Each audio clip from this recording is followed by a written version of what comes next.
Spoken ইংলিশের 17 নম্বর পার্টে সবাইকে স্বাগতম। এই অংশে আমরা আজকে আলোচনা করব প্রেজেন্ট পারফেক্ট নিয়ে।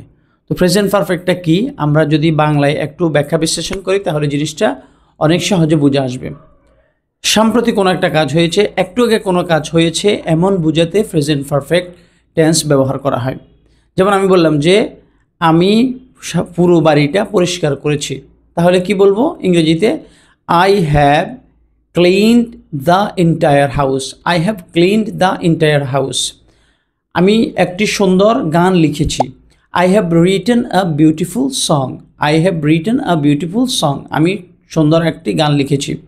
আমি কক্সবাজার বেরিয়ে এসেছি, অর্থাৎ কক্সবাজার গিয়ে কক্সবাজার দেখে আমি এসেছি, কক্সবাজার ভিজিট করে এসেছি। তাহলে কি বলবো? সম্প্রতি আমি কক্সবাজার ভিজিট করে এসেছি, তাহলে বলবো I have recently visited Cox's Bazar. I have recently visited Cox's Bazar. তাহলে কোনো একটা কাজ সম্প্রতি হয়েছে, একটু আগে হয়েছে, এমন বোঝাতে আমরা প্রেজেন্ট পারফেক্ট ইউজ করে থাকি। 18 নম্বর পার্টে আমরা দেখব প্রেজেন্ট পারফেক্টটাকে আমরা কীভাবে নেগেটিভ করব। অর্থাৎ কোনো একটা কাজ একটু আগে হয়নি বা সাম্প্রতিককালে হয়নি এমন বোঝাতে আমরা কি করব, আমাদের যে প্রেজেন্ট পারফেক্টের অক্সিলিয়ারি রয়েছে হ্যাভ এবং হ্যাজ, এটার সাথে আমরা নট যুক্ত করব, তাহলে আমাদের সেটা নেগেটিভ হয়ে যাবে। যেমন আমি বললাম যে আমি পুরো বাড়িটি পরিষ্কার করিনি, তাহলে কি বলবো? I have not cleaned the entire house. I have not cleaned the entire house. আমি সুন্দর একটি গান লিখিনি, তাহলে কি বলবো? I have not written a beautiful song. আমি সাম্প্রতিক কক্সবাজার বেড়াতে যাইনি, তাহলে কি বলবো? I have not recently visited Cox's Bazar. I have not recently visited Cox's Bazar. তাহলে আমরা হ্যাভ এবং হ্যাজের সাথে নট যুক্ত করলে, এরপরে মনে রাখতে হবে প্রেজেন্ট পারফেক্টে হ্যাভ হ্যাজ অক্সিলিয়ারির পরে মেইন ভার্বের পিপি হবে। নট যুক্ত থাকলেও হবে, নট যুক্ত না থাকলেও কিন্তু পিপি হবে। I have clean the entire house, যেমন ক্লিনড ব্যবহার করলাম, সেমভাবে I have not cleaned the entire house. উভয়ভাবে আমরা মেইন ভার্ব যেটা সেটার আমরা থার্ড ফর্মটা ইউজ করব। ক্লিন, ক্লিনড, ক্লিন, তো 3 নম্বর ফর্ম যেটা সেটা আমরা ইউজ করব। তো 19 নম্বর পার্টে আমরা কি দেখব? 19 নম্বর পার্টে আমরা দেখব কোশ্চেনটা, অর্থাৎ প্রেজেন্ট পারফেক্ট ইন্টারোগেটিভ। তো প্রেজেন্ট পারফেক্ট ইন্টারোগেটিভটি কীভাবে হয়?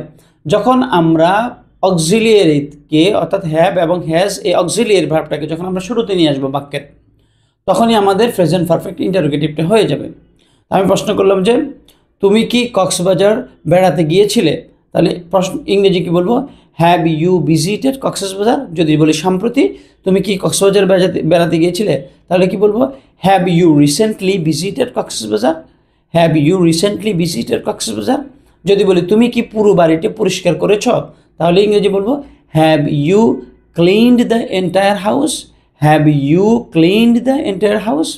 তাহলে আমরা দেখে নিলাম যে কোশ্চেনটা কীভাবে করতে হয়, যে প্রেজেন্ট পারফেক্ট ইন্টারোগেটিভের ক্ষেত্রে, অর্থাৎ প্রেজেন্ট পারফেক্ট যখন কোশ্চেন করতে হবে তখন আমরা হ্যাভটাকে এবং হ্যাজটাকে বাক্যের শুরুতে নিয়ে আসবো।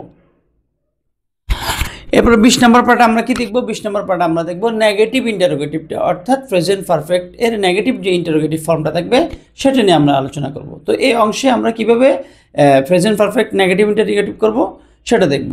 তো আমরা যদি হ্যাভ এবং হ্যাজের সাথে নট যুক্ত করি এবং যদি এই পুরো অংশটাকে বাক্যের শুরুতে নিয়ে আসি, যেমন আমি বললাম যে হ্যাভেন্ট ইউ বা have not you visited Cox's Bazar.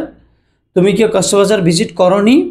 তাহলে এই যে হ্যাভ নট হ্যাজ নট বললাম শুরুতে, তখন আমাদের হয়ে গেল প্রেজেন্ট পারফেক্ট নেগেটিভ ইন্টারোগেটিভ। হ্যাঁ, এরপর আমি যদি বলি তুমি কি পুরো বাড়িটি পরিষ্কার করনি, তাহলে ইংরেজি বলবো have not you clean the entire house.